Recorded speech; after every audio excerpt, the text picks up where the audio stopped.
Halo teman-teman, kami dari kelompok B. Di sini kami ingin menjelaskan mengenai penyakit endometriosis. Kelompok ini terdiri dari Via Sekarun Vika, Zaki Anurahma Putri Wijaya, Isbatun Hasanah, Nadia Wahyuni Zahra, Reza Yuvita Ekawati, Devi Natasha Chandra Ningtyas, Putri Syahida, Jenita Dewi Ardianti, dan Dandi Nurjati. Nah, pertama kita masuk ke pendahuluan dulu nih. Di pendahuluan itu ada apa aja sih? Di pendahuluan itu meliputi pengertian endometriosis dan juga penyebab endometriosis. Apa sih endometriosis itu? Endometriosis adalah peradangan dengan kondisi yang bergantung pada estrogen yang berhubungan dengan nyeri panggul dan infertilitas. Endometriosis merupakan suatu penyakit yang terjadi pada sistem reproduksi wanita. Kondisi ini terjadi di saat jaringan di dalam dinding rahim itu tumbuh di luar rahim. Nah, setiap penyakit kan pasti ada penyebabnya tuh. Penyebab endometriosis itu apa sih? Endometriosis disebabkan karena adanya kelenjar endometrium dan stroma di lokasi ektopik, terutama peritoneum panggul, ovarium, dan septum recta vaginal. Pada histopatologi terdapat dua teori. Yang pertama mengusulkan bahwa implan berasal dari endometrium uterus, dan yang kedua mengusulkan bahwa implan yang muncul dari jaringan selain dari rahim. Teori induksi berkaitan erat menyatakan bahwa stimulus induktif endogen seperti faktor hormonal mendorong diferensiasi sel dalam lapisan peritoneum menjadi sel endometrium. Teori embryonik Mullerian-Rees menyatakan sel-sel sisa dari migrasi saluran Mullerian embriologis mempertahankan kapasitas untuk berkembang menjadi lesi endometriotik di bawah pengaruh estrogen yang dimulai pada masa pubertas. Teori ini menemukan dukungan dalam studi epidemiologis yang melaporkan peningkatan resiko endometriosis 2 kali lipat pada wanita yang terpapar di etilstilbestrol dalam rahim. Usulan selanjutnya menunjukkan sel induk atau progenitor ekstrauterin yang berasal dari sumsum tulang dapat berdiferensiasi menjadi jaringan endometriotik. Dukungan untuk teori ini pada pasien tanpa endometrium menstruasi seperti orang dengan sindrom Rokitansky-Kuster-Hauser dan pria dengan kanker prostat yang menjalani pengobatan estrogen dosis tinggi. Teori selanjutnya adalah teori metastasis jinak, di mana teori tersebut menyatakan bahwa implan endometrium ektopik adalah hasil dari penyebaran sel-sel endometrium limfatik atau hematogen. Bukti terkuat pada laporan lensi endometrionik yang terbukti secara histologis dapat terjadi pada lokasi yang jauh dari rahim termasuk tulang, paru-paru, dan otak. Teori selanjutnya adalah teori menstruasi terograde yang diusulkan oleh Samson pada tahun 1920-an yang mengatakan bahwa endometrium eutopik dihilangkan melalui saluran tuba paten ke dalam rongga peritoneum selama menstruasi. Kemudian, meskipun menstruasi retrograde menjelaskan perpindahan fisik dari fragmen endometrium ke dalam rongga peritoneum, diperlukan langkah-langkah tambahan untuk pengembangan implan endometriotik, di antaranya melepaskan diri dari pembersihan kekebalan, pelekatan pada epitel peritoneum, invasi epitel, pembentukan neurovaskularitas lokal, pertumbuhan dan kelangsungan hidup, diperlukan jika endometriosis ingin berkembang dari endometrium retrograde. Selanjutnya tentang kelangsungan hidup sel endometriosis. Peningkatan regulasi gen anti-apoptosis BCL2 telah ditunjukkan pada endometrium eutopik dan ektopik dari wanita yang terkena. Untuk penurunan apoptosis dan peningkatan proliferasi dapat memberikan keuntungan bagi kelangsungan hidup selektif. Suatu perubahan genetik dari sel-sel endometrium dapat mempengaruhi kecenderungan untuk melakukan implan yang merupakan faktor keturunan.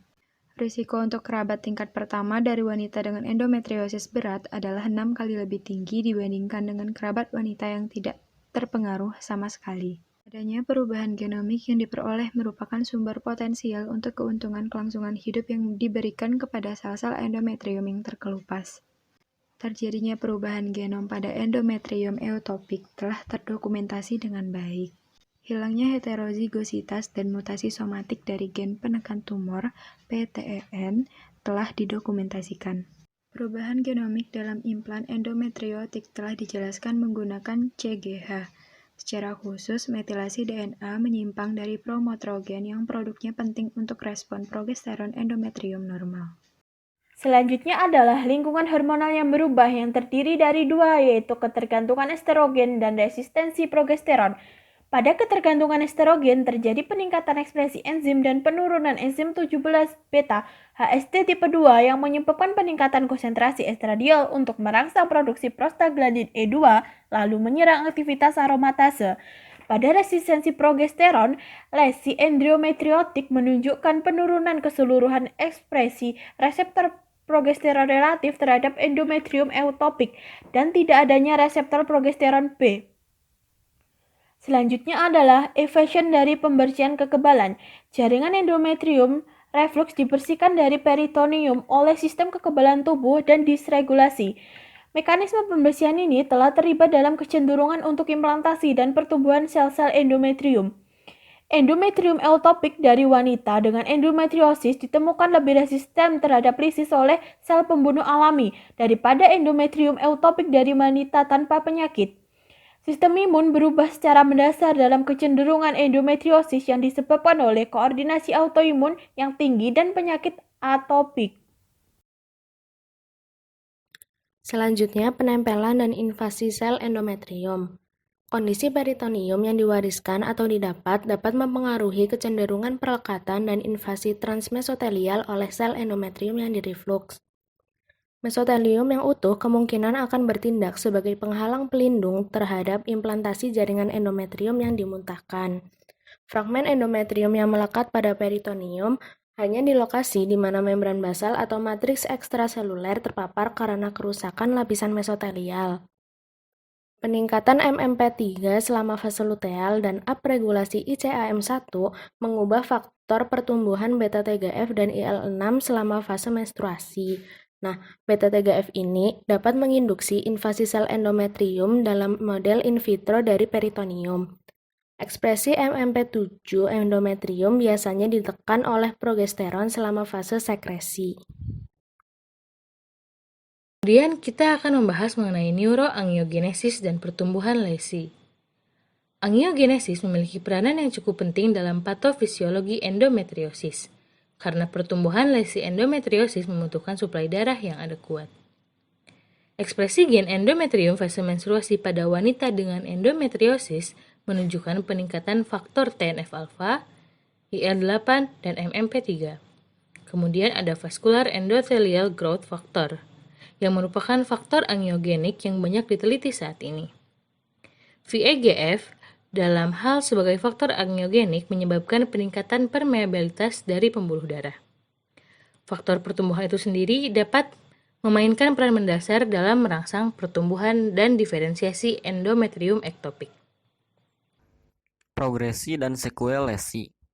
Tahap-tahap ini meliputi vesikular merah, pembakaran bubuk hitam, dan fenotip lesi fibrotik. Uji coba terkontrol placebo longitudinal dengan laparoskopi tampilan kedua telah menunjukkan bahwa 71 sampai dengan 83% lesi yang tidak diobati akan berkembang atau tetap stabil selama periode 12 bulan. Lesi paling awal adalah subtipe vesikular merah. Lesi vesikular merah secara arsitektur didefinisikan sebagai sekelompok kelenjar yang berkomunikasi, bersifat lebih aktif secara biokimia daripada lesi pembakaran bubuk hitam dan lebih responsif terhadap hormon seks siklik daripada subtipe lainnya. Laparoskopi sebelum menstruasi telah mengamati lesi ini menjadi hemoragik secara vokal sebagai respon terhadap penarikan progesteron. MMP1 diekspresikan secara vokal dalam lesi peritoneum merah terlepas dari fase menstruasi, tetapi tidak pada lesi peritoneum hitam. Fokus ekspresi MMP1 berkorelasi erat dengan pemecahan matriks dengan tidak adanya reseptor progesteron dalam sel epitel yang berdekatan, menunjukkan ekspresi MMP1 mungkin terlibat dalam remodeling jaringan dan pendarahan lesi endometriotik awal ini. Pendarahan lesi bisa menjadi prekursor untuk pengembangan adesi yang dimediasi fibrin. Kebanyakan lesi berepulusi menuju kicatrisasi. Progresi temporal dari lesi peritoneum dari vesikular merah ke tahap fibrotik didukung oleh studi bedah prospektif besar yang menemukan lesi vesikular merah terutama pada wanita yang lebih muda dan plak putih pada wanita yang lebih tua. Reaksi inflamasi siklik terhadap lesi endometriotik peritoneum dapat menyebabkan defek peritoneum yang disebut sebagai jendela Allen-Master, sebuah temuan yang lebih sering ditemui pada wanita dengan endometriosis. Pada wanita dengan endometriosis atau radang panggul, cairan peritoneum akan meningkatkan jumlah makrofag teraktivasi dan perbedaan penting dalam profil sitokin atau kemokin.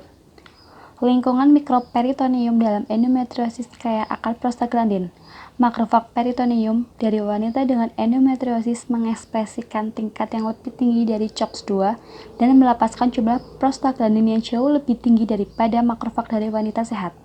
TNF-alfa memproduksi sel endometrium prostaglandin F2-alfa dan prostaglandin E2.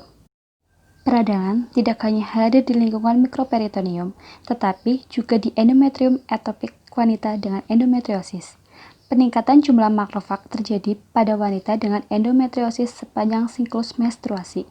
Endometrium atopik dari wanita dengan endometriosis menunjukkan peningkatan produksi basal interleukin 6.